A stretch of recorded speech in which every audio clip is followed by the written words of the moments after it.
Quanto può un luogo con la sua natura, la sua luce incidere sulla creatività di un artista? Quanto poi questi elementi come la natura, la luce, i paesaggi possono definire un'anima? Nel sud della Francia, in Provenza, la luce non è solo un elemento fisico, ma un fenomeno in grado di influenzare la cultura, dare vita a nuove forme d'arte. In Provenza questo vado ad indagare perché è una regione a sud della Francia che ha ospitato nei secoli artisti di fama internazionale che qua hanno trovato rifugio e la loro ispirazione. Un'ispirazione che ha permesso di cambiare le sorti dell'arte nei vari campi. Qui dal Museo delle Civiltà d'Europa e del Mediterraneo, un incrocio di culture a Marsiglia, parte questo nuovo viaggio di un reporter in valigia alla scoperta della Provenza. E allora fermati e comincia a viaggiare con un reporter in valigia.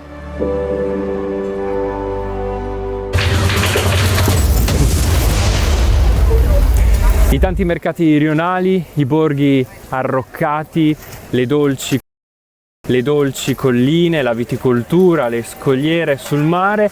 La Provenza è nota per tante cose materiche, ma forse la più nota di tutte è immateriale, ovvero la luce.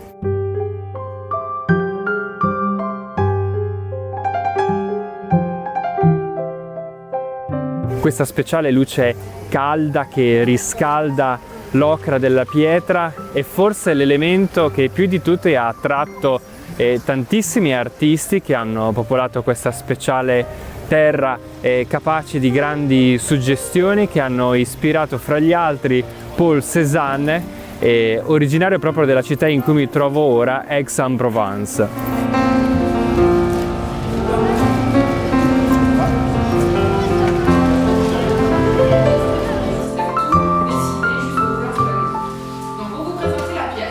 What is the special relationship between artists and Provence? What inspired them the most? I think that it's the lights. The lights. Here we have the sun, beautiful sun, very powerful. All of these colors that we get all of the years. We have some yellow, some green. It's beautiful. Yeah. I think for the eyes it's important for painter eyes to get the light of the sun, and we are in the best place to get the sun here.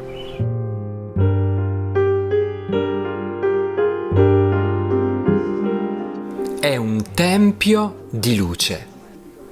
Nell'atelier di Cézanne, le lame di luce provenzale gli hanno permesso di indagare la realtà. Cézanne was one of those that had a good relationship with the light and colors. Yeah.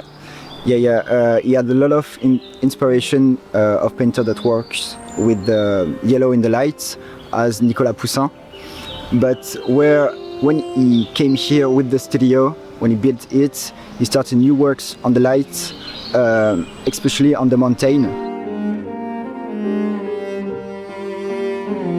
All of the day, the lights change, as we know, and he will put the windows in a special place in the studio to get different lights during all of the day. So he worked with the light differently than before. All of the landscapes were made outside. It was very important to him to get the connection with the nature, and all of his still lives were inside the studio.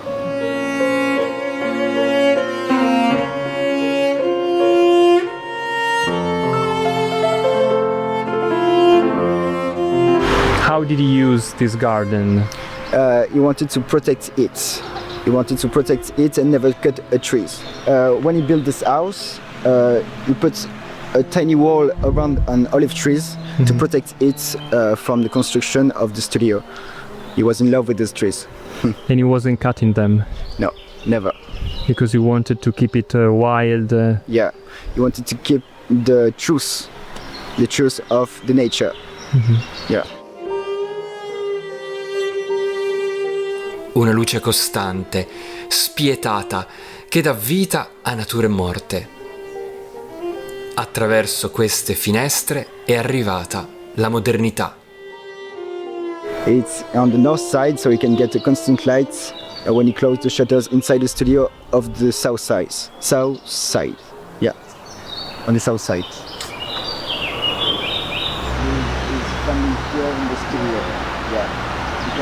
And at the season times, all of the trees were lower. There only were olive trees. So here we had a beautiful light, and not all of the pine that are huge and cut the light. Almost made it a museum for the first time, destroyed it. So they will ask to a lot of people in France, but nobody wants to. He was hated, like often happens to revolutionary artists. Yeah, nobody. During the majority of his life, it was really hard for him to sell a painting.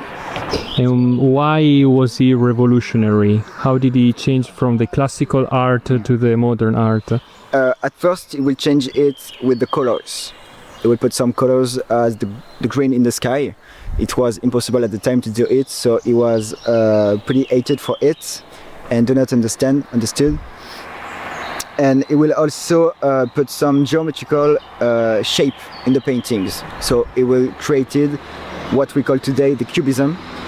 And at the end of his life, he will make some painting near the abstract art. So he will create it too. And yeah, it will change the shape, the perspective. It will destroy everything we knew from the arts. And that's why he was hated at first, but that's why he is today the most famous painter in the world.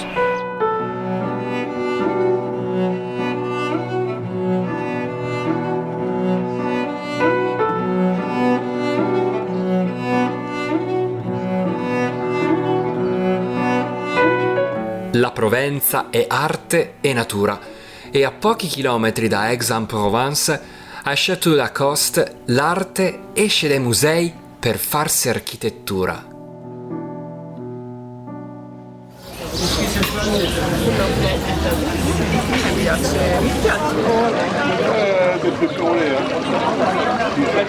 Tra i filari di vigne sorgono le opere di architetti come Tadawando, Renzo Piano, Jean Nouveau, ma anche di musicisti come Bob Dylan, Yoko Ono e Michael Stipe.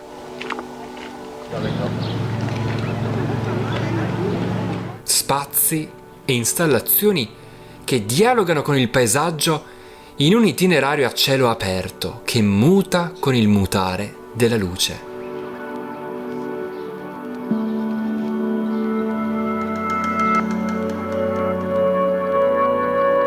In tanti sono stati affascinati, ammaliati dal modo in cui le onde luminose avvolgono i contorni della natura ed è stata fonte di ispirazione per tanti geni che hanno solcato questa terra.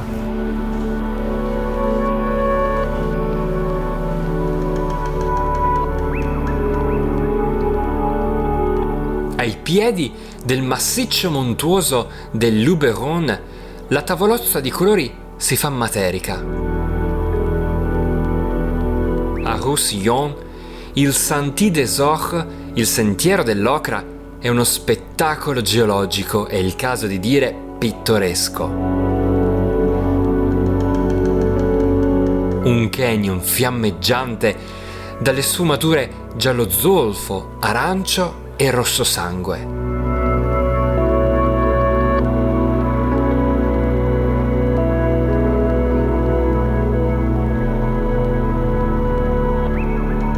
Scolpito nei colori della Falesia, il borgo si fonde con il paesaggio collinare.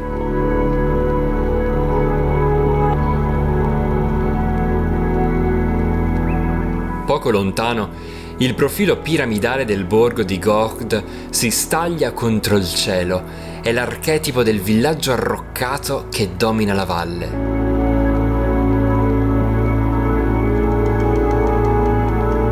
Valicando colline boscose, si affonda nel silenzio di una vallata che cela l'abbazia cistercense di Notre-Dame de Senanque.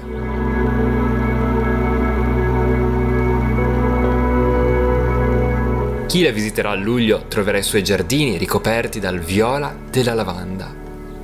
Nei campi c'è chi predispone lo spettacolo ipnotico della lavanda in fiore, in un silenzio eterno.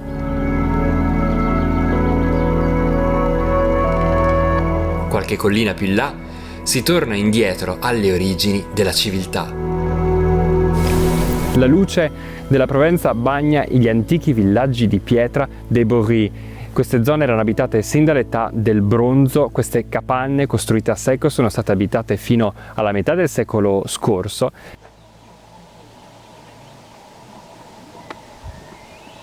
E sono un esempio di coesistenza tra uomo e natura. L'uomo che con la lentezza dei tempi della natura raccoglieva queste pietre piatte dai terreni che coltivava per costruire delle abitazioni a secco.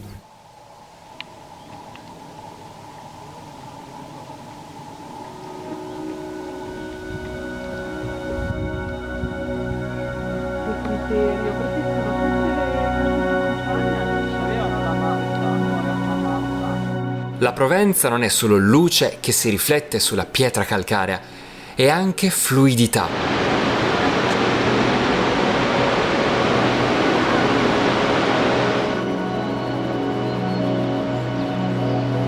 Le chiare, fresche e dolci acque di Fontaine de Vaucluse incantarono a metà Trecento un grande della letteratura italiana.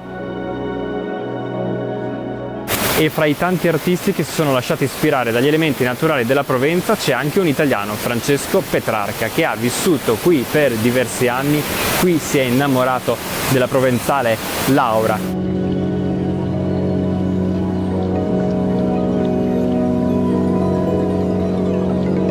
L'elemento naturale che più di tutti lo ha ispirato sono le chiare, fresche e dolci acque di questo torrente, la Sorga.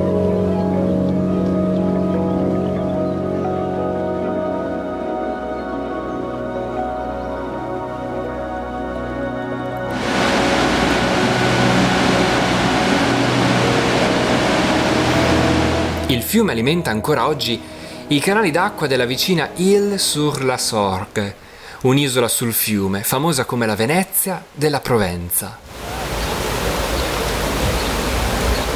Le architetture Liberty osservano mulini ad acqua che ancora oggi dettano il ritmo della cittadina.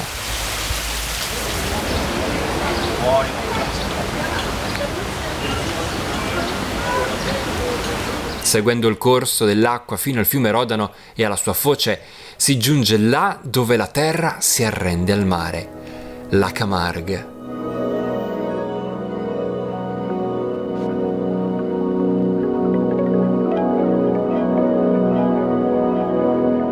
Una pianura selvaggia di canneti e fenicotteri. Anche il sale colora l'orizzonte. Nella pianura della Camargue, la foce del Rodano, la luce ha ispirato un altro artista impressionista, Van Gogh, nella seconda metà dell'Ottocento.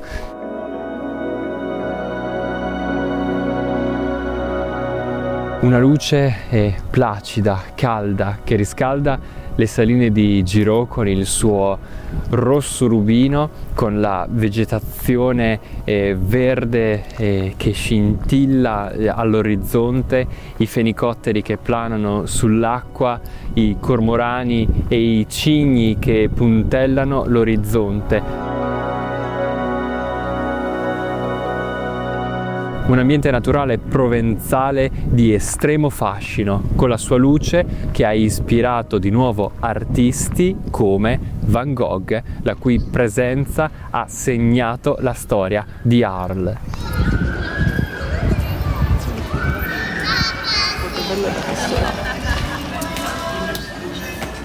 Un fascino che diventa visionario e tormentato ad Arles.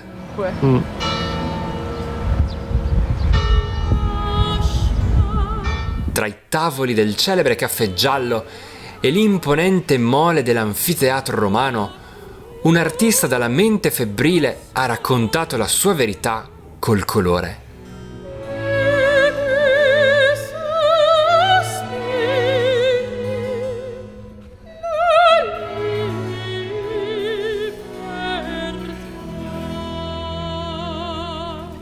Van Gogh ha dato forma a capolavori e alla luce implacabile della Provenza.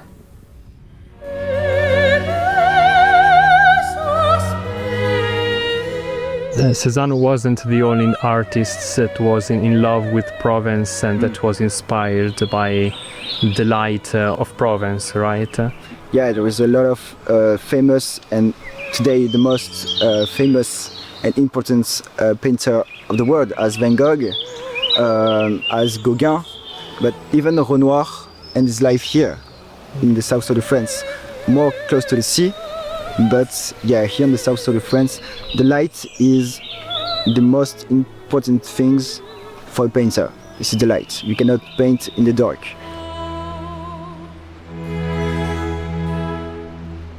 Lasciamo l'entroterra perché è sul mare che la luce della Provenza abbaglia di più. È il calcare bianco dei Keelong, falese vertiginose che cadono a picco sul blu cobalto.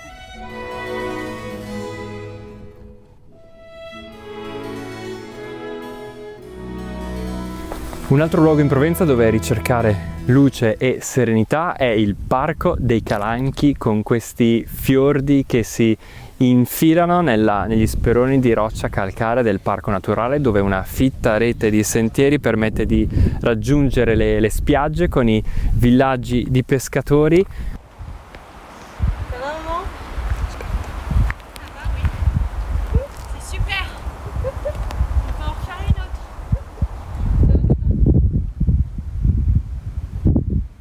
Tra strade tortuose e sentieri arsi al sole c'è anche il tempo per un bagno nell'acqua cristallina.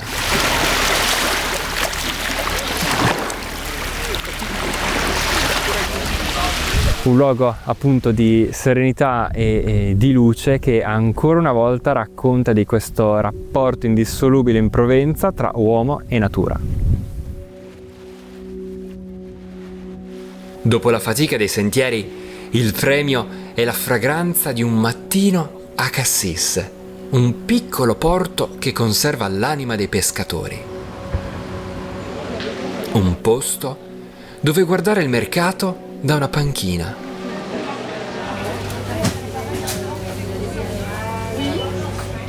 O misurare a piedi le banchine contando le barche che entrano in porto. Ma il vero volto della Provenza contemporanea ci aspetta poco più in là. Multiculturale, orgogliosa, drammatica e seducente, Marsiglia ha molte facce. Dai vicoli popolari del quartiere storico Le Paniers alla maestosità del porto antico.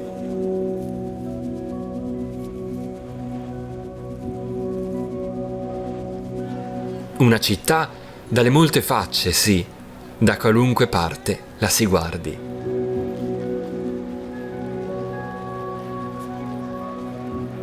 A Marsiglia l'architettura si è fatta manifesto politico e sociale. Con l'unité d'habitation nel XX secolo l'architetto Le Corbusier ha ridefinito il concetto di abitare. L'unité ha ridato forma all'edilizia residenziale intensiva, elevando il condominio al rango di tempio della modernità.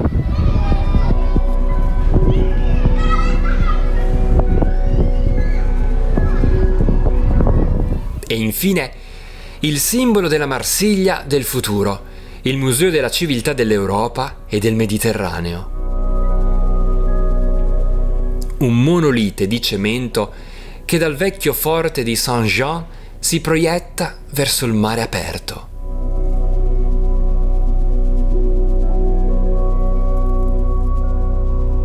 E per gli artisti un altro elemento fondamentale, oltre alla luce, è il relax. La posa che regala la Provenza permette infatti la contemplazione, la meditazione, il comprendere in modo migliore se stessi e trasferire quindi il proprio stato d'animo nelle proprie opere d'arte.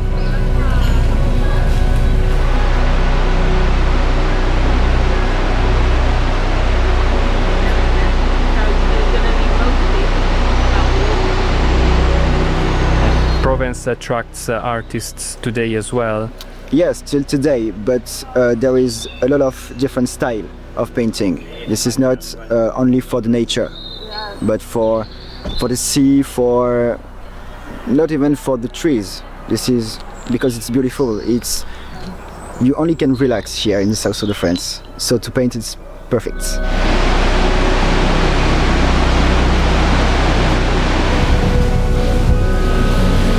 You have to be cool when you paint. You cannot be stressed. So here it's perfect for a painter to be there. Yeah. The perfect environment. Yeah, for Light, relax, landscapes, nature. Yeah. And people too.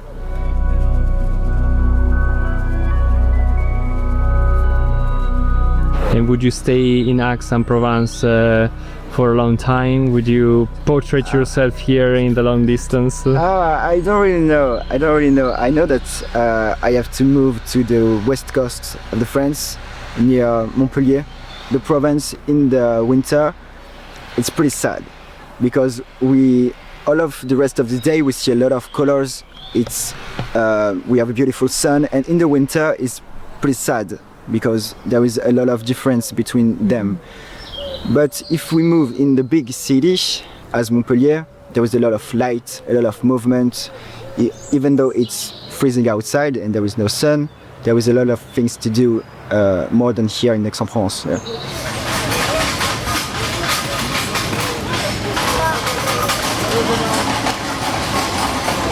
Forse la Provenza è questo, il movimento della luce sulla pietra, la staticità apparente delle cose in costante mutamento. This is one of the most important spots for Impressionists and for the art of that period. I mean, in this precise spot, an important part of the Impressionism was created. I think, yeah. I think if we only talk about Cézanne, Cézanne changed the art world forever. He's the father of the modern art, our father, as Matisse said, and he was in love with the place. And a lot of young painter, came here to discover the nature as Cézanne did. Forse bisognerebbe imparare da Cézanne, che passava ore in silenzio a guardare la montagna. Non la stava ammirando, la stava leggendo. Perché il viaggio non è solo spostarsi, ma cambiare il modo di vedere le cose.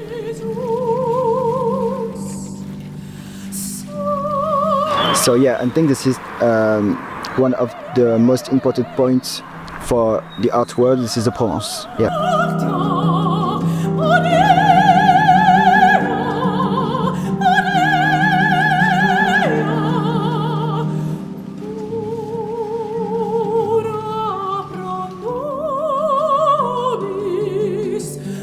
Commenta, condividi e iscriviti al canale YouTube Un Reporter in Valigia.